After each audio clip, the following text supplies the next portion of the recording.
सास की जादुई शक्ति। कौशल्या ने एक रात सपना देखा।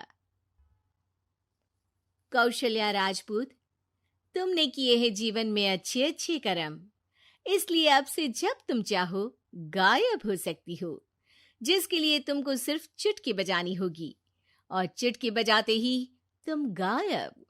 बस एक बात का ध्यान रखना, जहां तुमने कोई गलत काम किया तुमसे ये शक्ति वापस ले ली जाएगी।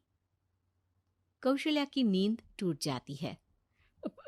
ये कैसा सपना था? गायब हो जाऊंगी मतलब?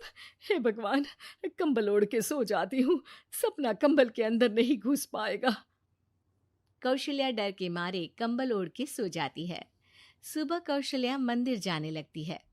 अरे बहू, जल्दी चल, भिखारियों को खाना भी तो खिलाना है। हाँ माँ जी, अभी आई। आज तो खीर और पूरी बने हैं, सब खुश हो जाएंगे।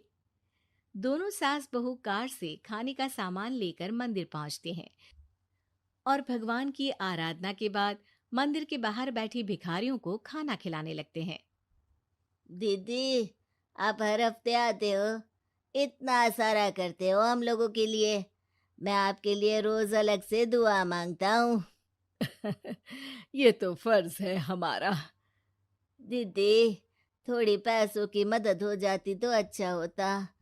बड़े चौराहे पे मेरी बीवी भीख मांगती है, उसका इलाज करवाना है, 100-200 रुपए लग जाएंगे।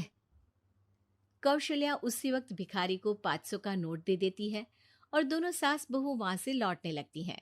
तभी कौशल्या को कोई शंका होती है। अब बहू रुक, तो मैं अभी आई। कौशल्या वापस वहीं जाती है तो देखती है कि भिखारी वहां है ही नहीं। कौशल्या को रात का सपना याद आता है। वो चुटकी बजा के गायब हो जाती है और सीधे भिखारी के पास पहुंचती है, पर भिखारी को वो दिखाई नहीं देती। कौशल्या देखती है कि भिखारी उन पैसों से शराब खरीद रहा है और कौशल्या उसे वहीं एक चाटा मारती है। अरे कौन है बे? एक और चाटा पड़ता है। अरे कौन है? कौन है? हिम्मत है तो सामने आओ। भिखारी को झूठ बोलने पर तड़ातड़ चांटे पड़ते हैं। वो वहां से भाग खड़ा होता है। कौशल्या चुटकी बजा के वापस बहू के पास आ जाती है और मन ही मन सोचती है, ऐसे तो मैं कितने गलत काम रोक सकती हूँ, कितनी ताकतवर हूँ मैं, किसी को पता भी नहीं चलेगा। सासू माँ, आप क्या सोच रही हो? अब कुछ नहीं, कुछ भी तो नहीं। ठीक है, मुझे ना थोड़े पैसों की जरूरत थी। मेरे कजिन भाई है ना, उनकी तबीयत थोड़ी इधर उधर हो रही है। वो तो खुद से नहीं कहेंगे कि पैसे दे दो, पर बहन होने के नाते मेरा तो फर्ज बनता है ना कि भाई की मदद करूं।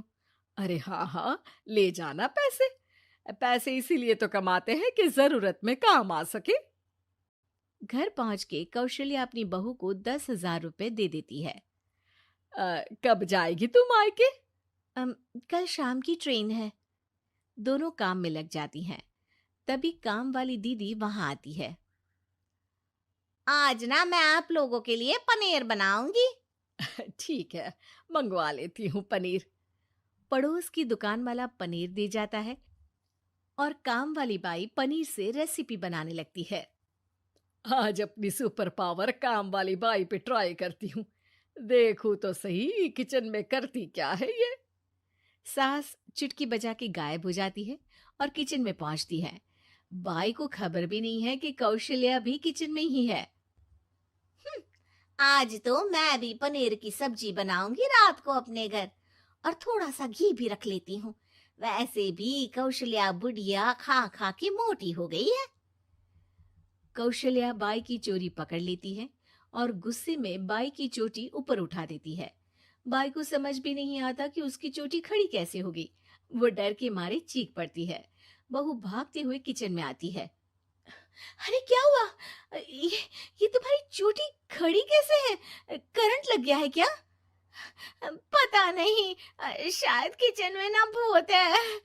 बाई वहां से भाग खड़ी होती है और कौशल्या चुटकी बजा के अपने कमरे में टीवी देखने लगती है। बहू वहां जाती है। माँ जी, किचन में ना भूत है, बाई भाग गई। अरे भागने देना, भूत का तो पता नहीं, किचन में चोर जरूर था और वो थी अपनी काम वाली। अच्छा हुआ चली गई। बहू को कुछ समझ नहीं आया। उसने किचन में जो देखा उसके सदमे में जो थी वो अभी तक। अगले दिन बहू अपने मायके के लिए निकल जाती है। कहीं भिखारी और काम वाली की तरह बहू भी तो मुझे धोखा नहीं दे रही। अरे कहीं वो पैसे ले जाके शॉपिंग तो नहीं करने वाली ना। अभी पता लगाती हूँ। मुझसे कुछ छिपा है भला। जैसे भगवान सब देख रहा है वैसे ही मैं भी सब देख रही हूँ। सास को अपनी शक्ति पर घमंड आ गया था। वो अब अच्छे काम करने की जगह अपनी शक्ति का इस्तेमाल खुद का शक मिटाने के लिए कर रही थी। वो चुटकी बजाती ही बहू के मायके चली जाती है।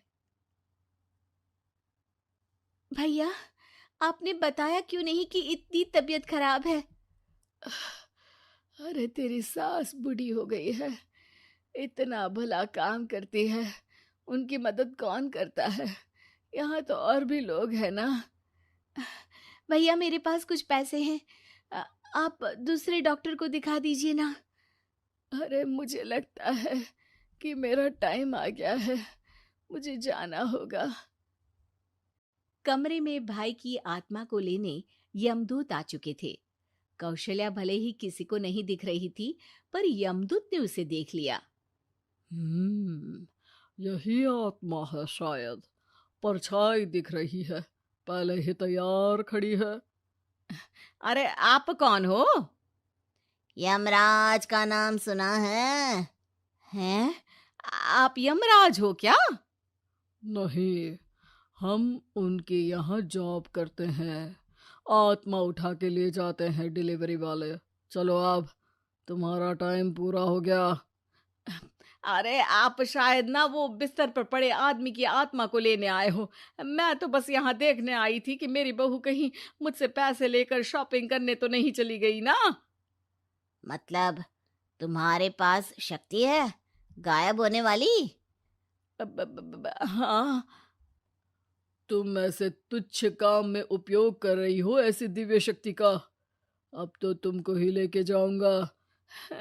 अरे नहीं नहीं, कल मुझे किटी पार्टी में भी तो जाना है। अब नरक में ही करना किटी पार्टी। नहीं नहीं नहीं। 3 बार नहीं क्यों बोल रही हो? टीवी सीरियल चल रहा है क्या एकता कपूर का? अरे प्लीज मुझे जाने दो।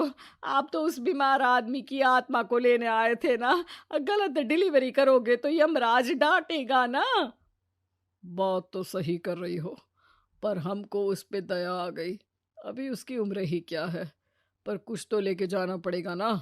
एक काम करो, अपनी शक्ति दे दो, गायब होने वाली। हैं? अरे क्यों? तुम पृथ्वी लोक का भ्रष्टाचार रोक सकती थी, चोरी रोक सकती थी, अरे कोरोना रोक सकती थी, पर तुमने अपनी बहू की जासूसी करना शुरू कर दिया। अरे लेकिन किंतु परंतु। यमदूत सास की शक्ति लेके वापस चले जाते हैं। कौशल्या की परछाई हवा से नीचे गिरती है और जमीन पे आते आते कौशल्या का शरीर सामने आ जाता है। अरे लग गई, कितने ऊपर से फेंका।